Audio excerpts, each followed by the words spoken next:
नमस्कार पशुपालक बंधू आणि भगिनींनो, आज गोविंद डेअरीच्या माध्यमातून चांगल्या व उच्च गुणवत्तेच्या अधिक दुग्ध क्षमतेच्या गायी निर्माण करण्याची एक व्यापक चळवळ सुरू झाली आहे। या चळवळीच्या माध्यमातून आज जवळजवळ तालुक्यामध्ये गोविंद कामधेनू वंशसुधार योजनेतून 11,000पेक्षा जास्त कालवडी निर्माण झाल्या आहेत।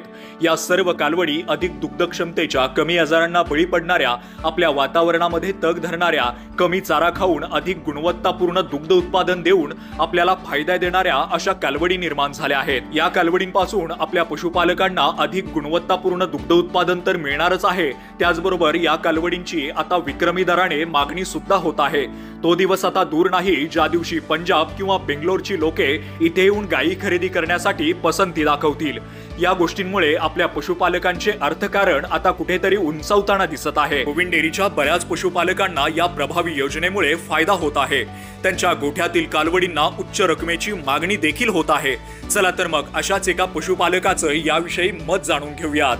नमस्कार, मी सुरेश किसन गावडे, गोकळी तालुका फलटण, अंकुर डेअरी फार्म गोकळी येथून बोलत आहे। मी आमच्या डेअरी फार्मवर गोविंद कामधेनू वंशसुधारित योजनेच्या अंतर्गत आम्ही जर्सी जातीचे चांगल्या दर्जाचे शिमेन वापरून चांगल्या दर्जाच्या कालवडी गायी उत्पन्न करत आहे।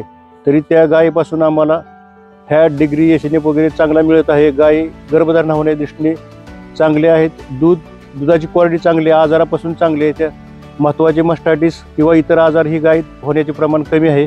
त्या गायींना बाकी इतर मेंटेनन्स खर्चही कमी राहत आहे। तरी जर्सी गायीचा आम्ही ब्रीड तयार करत आहे त्या ब्रीडला आमच्या फलटण तालुका इतर तालुक्यातून बी शेतकऱ्याची चांगल्या तऱ्हेने मागणी आहे आणि त्या गायीपासून आम्हाला चांगल्या तऱ्हेने फायदा उत्पन्न मिळत आहे।